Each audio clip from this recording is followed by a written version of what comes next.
Let's talk SWOT analysis. Weakness.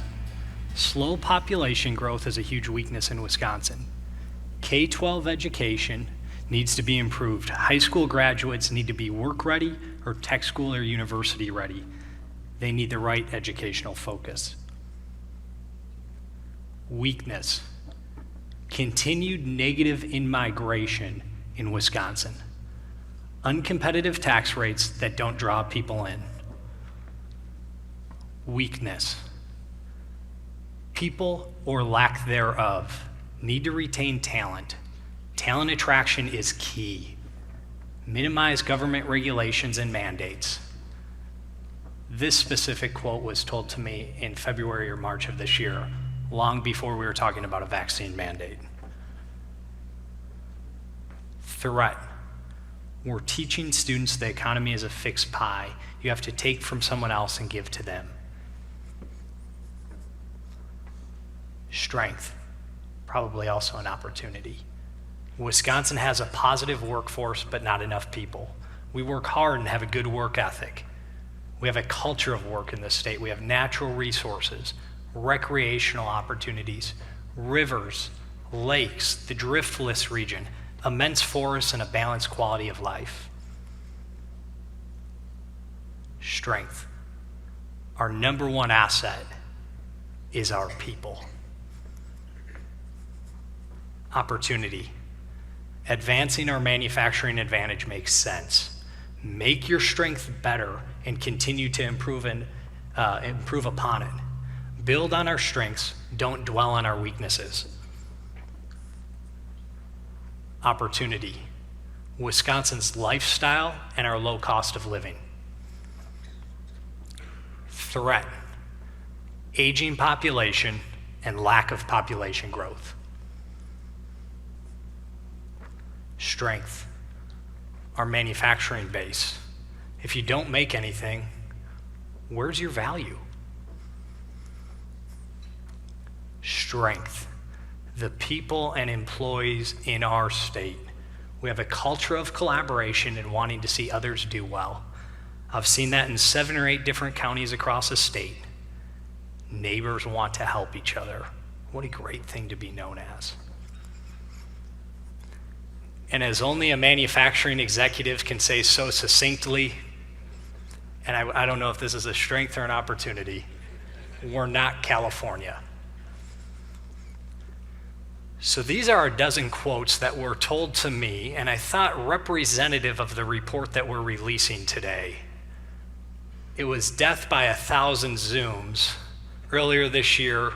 January, February, March, and April, I talked with over 80 thought leaders from across the state. You can see on the screen some of the different industry sectors, but I didn't just talk with private sector leaders. I talked with governmental leaders, academic leaders, higher ed, K-12, union, philanthropic, chamber of commerce. Many of you in this room. And as I conducted those interviews, we kept it to 30 minutes.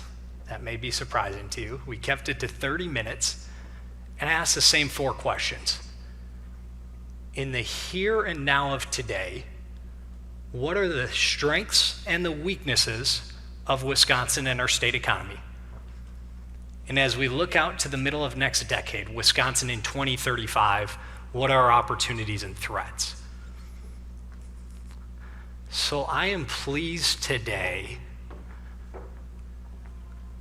to introduce to all of you the thought leaders here in the state of Wisconsin, a vision for the future of the Wisconsin economy, the business community's vision for this Wisconsin economy, Wisconsin 2035. This is going to be our guiding document to secure economic opportunity for the future of the state's economy. And now I'm going to spend the next 20 minutes saving you the 24 pages of reading of the report. So let's dive in. 2 lenses of which I view this report. One lens very professional in nature. The status quo is regression, not momentum. If you're a geek like me and you follow things like CEO Magazine rankings, I believe it was 2017, Wisconsin, for the first time in the history of the ranking, cracked the top 10 at number 10 in CEO Magazine rankings. To illustrate the point, the status quo is not momentum, it's regression. Today in our state, I believe we're 22nd or 24th in those very same rankings. If we are not improving our business climate and our economic climate here in the state, somebody else is. And then let me give you another lens of which, personally, I view the 2035 report. I heard from some of you, as you look to the future, you think, will I have enough talent in my workforce to grow? Will I have enough talent to still be here? Will I be retired? Will we be in the next generation of leadership? Where will I be in my career? And very personally, you can see on the screen my firecracker of a daughter, Tegan. She was here, she'd say, I'm not 4, I'm 4.5. I'm convinced she's going to be the future governor in this state, and by that point I think we will have long since had a female governor in this state. And Tegan, next year will be in kindergarten. And Tegan will graduate high school here in the state in Wisconsin 2035. Very personally, that's how I view this. Not just this year and next year, but what economic opportunities are we leaving for the next generation? So we survived Zoom. All of us did. It is so good to be back together in person. And talking with 80 different stakeholders, I heard a lot of different things. You heard some of Rusty's passion for broadband. We talked about infrastructure. We talked about road and bridges. We talked about reliable and affordable energy. We talked about the threat of big government. We talked about the threat of the federal deficit. We talked about leadership and the lack thereof. But quickly, 3 themes emerged to the forefront. Many of you in this room, this is not surprising. Workforce, tax, and K-12 education. As you look at this report, and what you're going to hear from me now over probably the next 15 minutes, workforce is the hub of this report. Tax and K-12 are the 2 leading spokes, and it all ties back to workforce. Many of you aren't new to these conversations. I've been doing this type of work now for over a decade. And for over a decade, we've talked about the skills gap and the body gap, or the people gap. As I conducted these interviews, the more and more I'm convinced, certainly there is a skills gap, but the more and more I'm convinced we just have such a strong underlying body gap issue in this state. We don't have enough people. If you don't believe me, at the time of print in early December of this month, if you went to the Job Center of Wisconsin, we have 130,000 available jobs in the state and only 50,000 job seekers. Certainly a dichotomy on that. Kurt has stood on this stage for many years and said, you know what we need in Wisconsin? More blackouts and blizzards, because it takes 19 years to make an 18-year-old.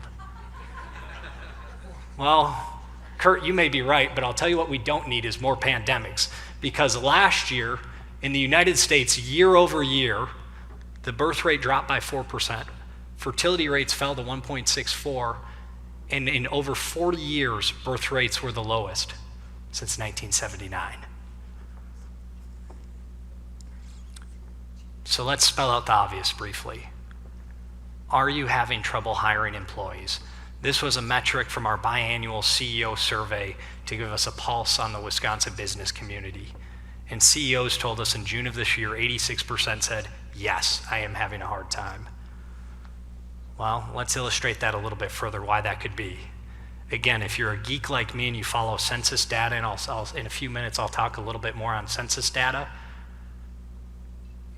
The Census Bureau's data from 2020 was enlightening for a number of reasons. But from 2010 to 2020, the US population grew by 7.4%. In this state, unfortunately, we didn't grow by even half of that. Zooming in a little bit further, and no need to count the red dots on the map, I'll break it down for you. As you look at our 72 counties in the state of Wisconsin, from 2010 to 2020, these are not counties that just didn't keep up with the national average or the state average.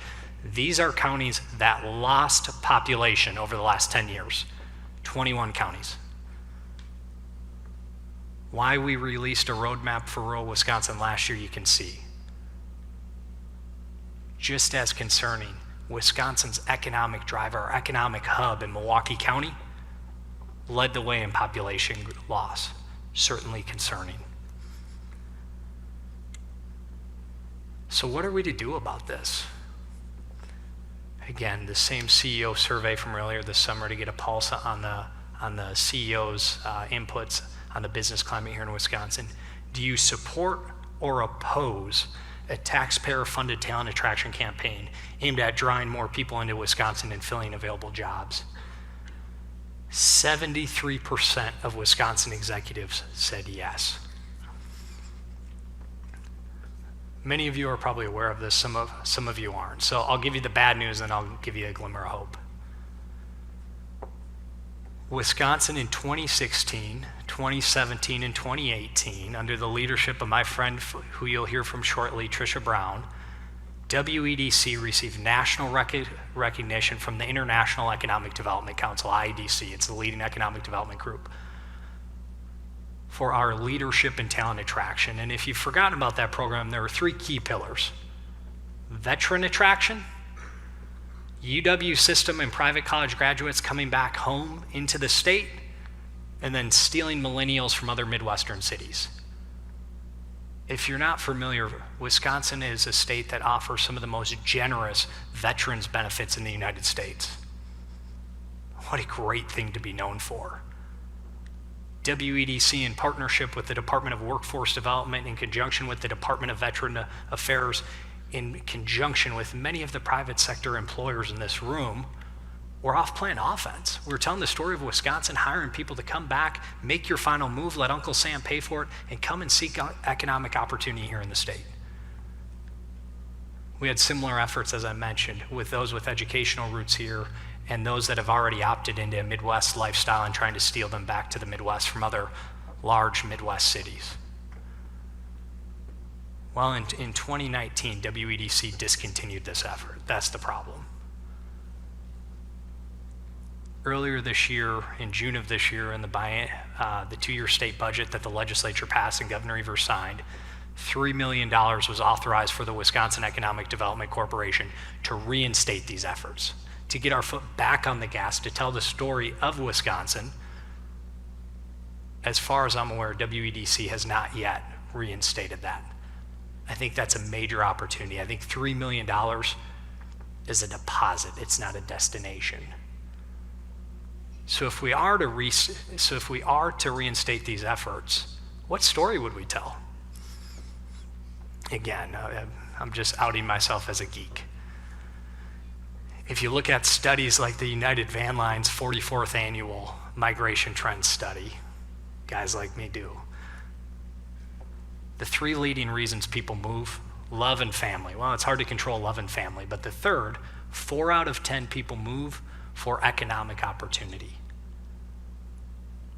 Do you remember the slide that Wisconsin Job Center has 130,000 available jobs here in the state? There's economic opportunity in this state. And if we're going to go play offense and we're going to talk about that economic opportunity, let's talk a little bit more about the messaging that we could share. When you look at our cost of living, we're 19% lower than the average cost of living on the West Coast. These are WEDC's own numbers, which are very enlightening. We're 8.1% lower than the nation as a whole, and our cost of living here is 23% lower than the East Coast.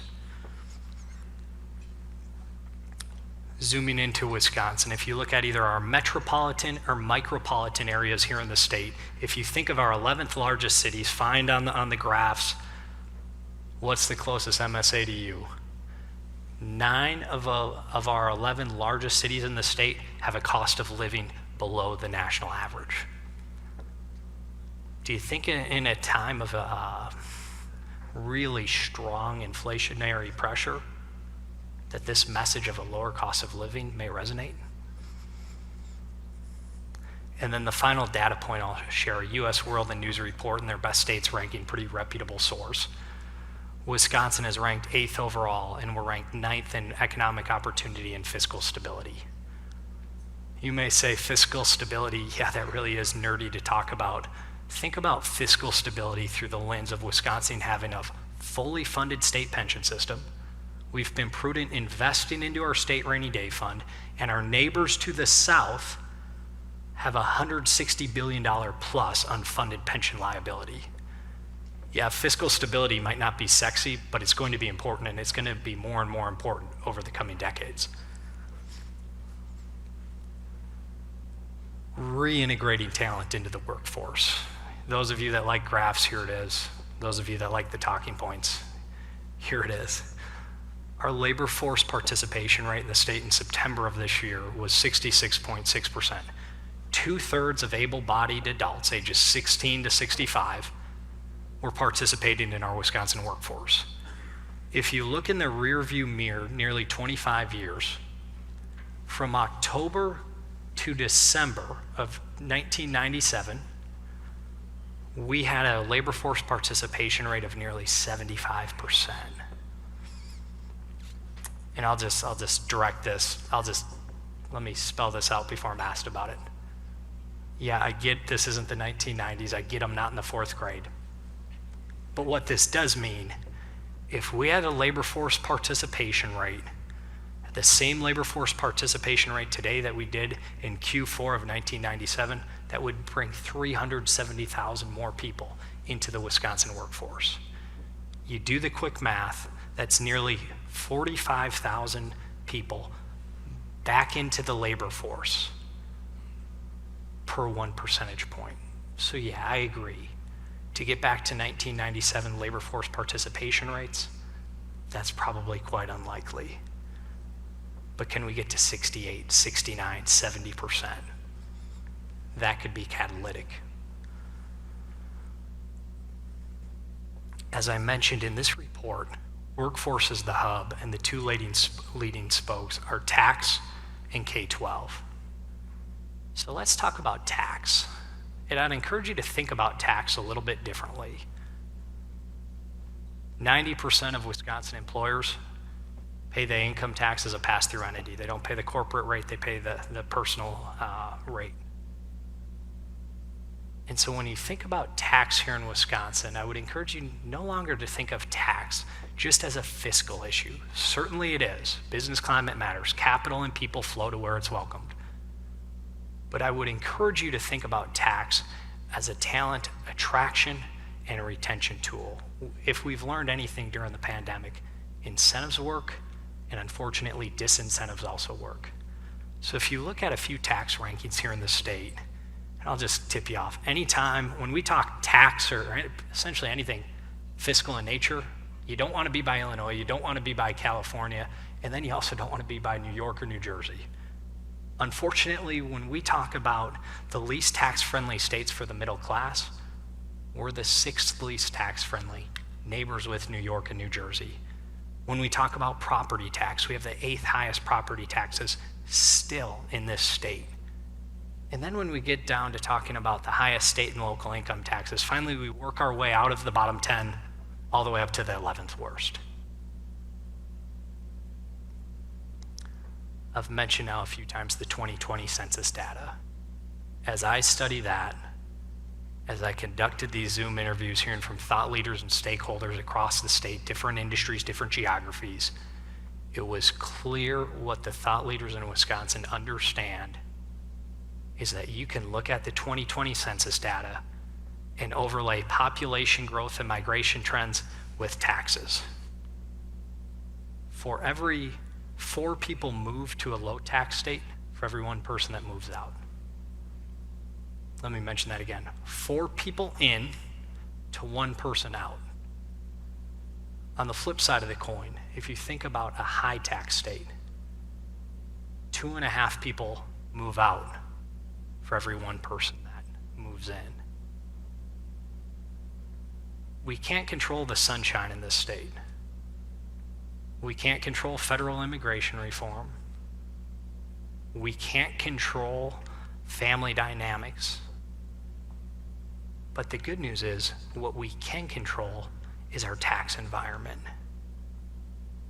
You'll see this in my recommendations, but I think the time is now for Wisconsin to take a look, and I think a bold look. How does tax, specifically the personal income tax, connect with talent attraction and retention? We see that correlation in the 2020 census data. I think it's time to take a serious look in this state and to have a conversation with all of you in this room and many other stakeholders on either reducing or repealing the personal income tax here in this state. As you look at the sales tax averages for ourselves and 6 other Midwest neighboring states, you could easily foresee a scenario, because as our rankings are hard on a number of tax metrics, right now we currently have the lowest sales tax. Could there be a runway to lowering or repealing the personal income tax while slightly raising the sales tax to help offset some of that revenue reduction? It's my opinion that getting serious about bold tax reform, especially the personal income tax reform in this state, would be catalytic in attracting and retaining talent here in this state. I'll briefly talk about K-12. Certainly there's a strong interconnectivity between workforce and K-12, K-12 and workforce. I mentioned the governor's budget that was signed into law in June of this year. That budget allocated, not including property tax spend, not including federal dollars, just in state general purpose revenue, GPR, $14.2 billion for K-12 education. If you look back a decade or 5 state budgets ago, that general purpose revenue has grown by over $3.5 billion, and we've now spent in GPR 33% more dollars than we did a decade ago. We've invested heavily in K-12 education in this state. But when you look at proficiency scores, 3rd through 8th grade averages in both English and math, proficiency scores are down, and they're down about 10 percentage points in each category from where they were 5 years ago. Certainly last year was a hard year for many of us, and I know it was a hard year for the educators in the room.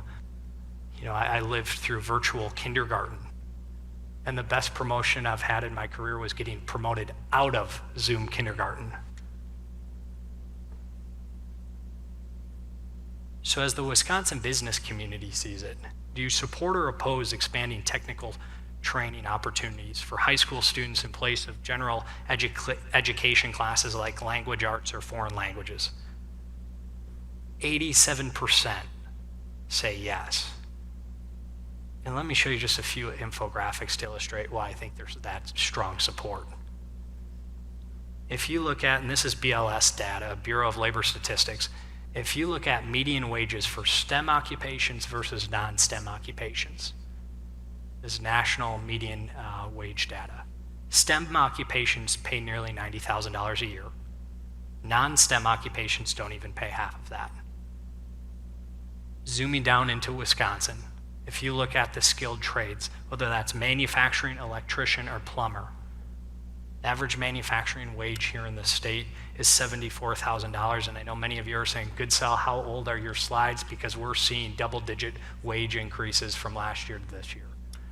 Electrician, $61,000 to $72,000. And if you look at a plumber, and I gotta think if you've called a plumber recently, you're thinking this data point's low, $66,000 to $80,000 per year. So we're left with this question. Hopefully I just saved you the 24 pages of reading. So what does it mean? And now what do we do? Let me give you 11 recommendations. This is what I've heard. This is where I think the conversation needs to go in next steps. First, I think you've already heard my passion on this, so I'll be brief. Wisconsin needs to reinstate a national talent attraction campaign. In the war on talent, we see it internationally, but we also see it domestically, and you see it in your companies. You see it in the enrollment on your campuses, you see it in your school districts. if we are not out on the field with a unified, state-led talent attraction campaign, we're getting passed. Other states in the Midwest, other states in the country, we can't afford to be passed any longer. I think there's also an opportunity to educate on career opportunities in this state. Later today, you'll meet my talented colleague, Michelle Gurkowski, who leads our Wisconsin Business World program. If you're not familiar with Business World, it's existed for 40 years, and we chase after two things. We want to teach middle and high school kids, as well as educators from across the state, business is a force for good. And the second thing we want to chase after, there are career opportunities in this state, in all 72 counties. But we need to do a better job of educating students on career opportunities. The business community, please be engaged and intentional. It's my opinion that this is mission critical. And when you go to the middle of the table and you extend your hand to an educator, whether in K-12 or higher ed, I would bet you a cup of coffee that you're going to be able to find a willing partner for those discussions.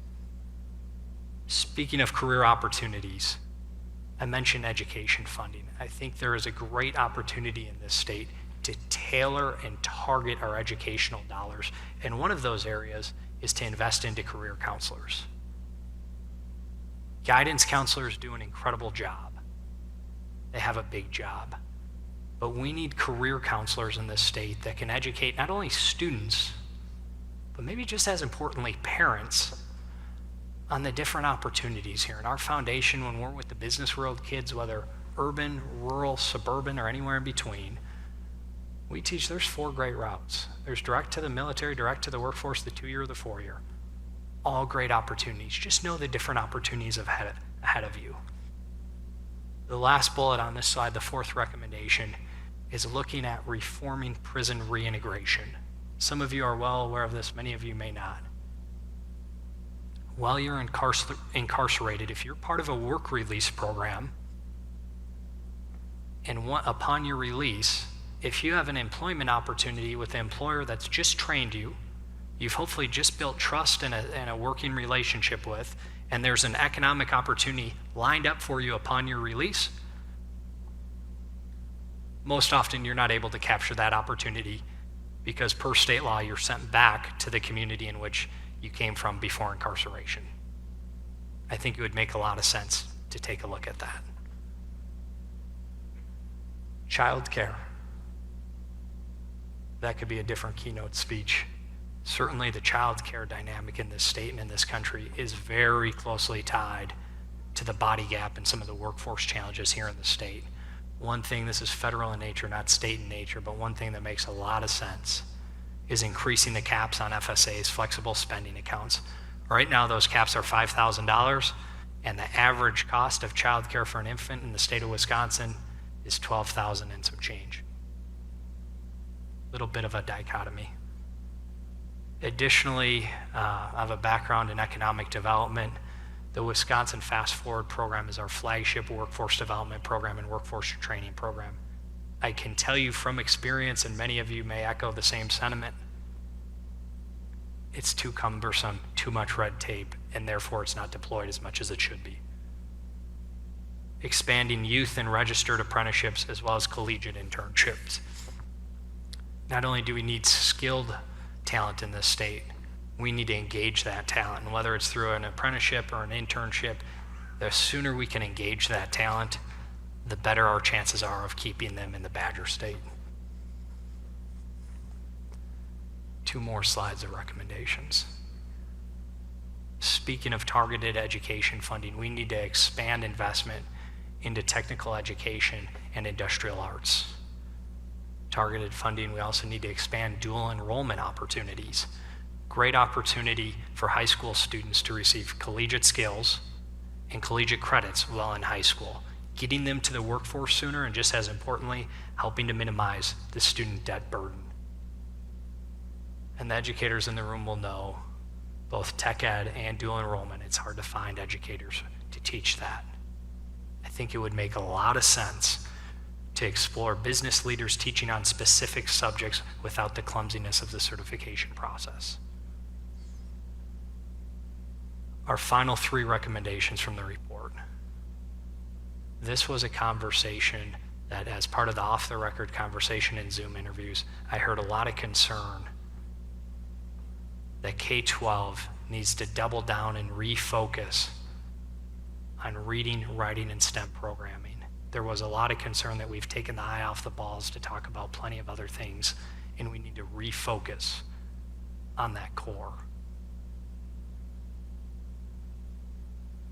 Meaningful and bold tax reform.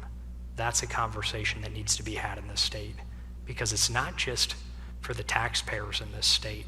It's not just for the corporate taxpayers. It's not just for the business taxpayers. It's for the employees and the potential employees, because it's my belief that tax is interconnected to workforce, and we need to further study that, and we need to further think boldly in how we can produce a fertile tax environment, specifically on the personal income tax, to foster talent attraction and retention into Wisconsin. And then finally, in the chamber world, we have an old term, it's called R&D, rip off and duplicate. We spend a lot of time in this foundation identifying best practices and then trying to expand and duplicate those efforts. I started with a dozen quotes. Let me just close with 3 that I think set the table for the conversation today. If the labor challenges are not addressed, our business may not make it to 2035.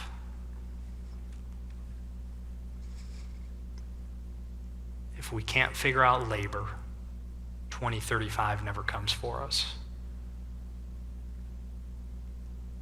And finally, if the business community doesn't educate on career opportunities in Wisconsin, then who will? I think that underscores my point.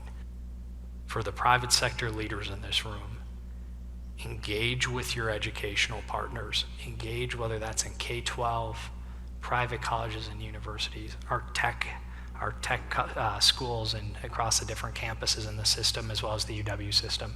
Get engaged. I'm confident you'll find willing partners.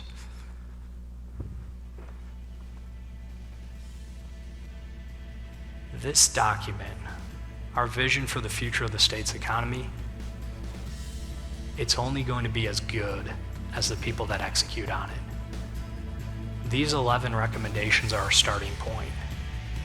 It's not a finish line.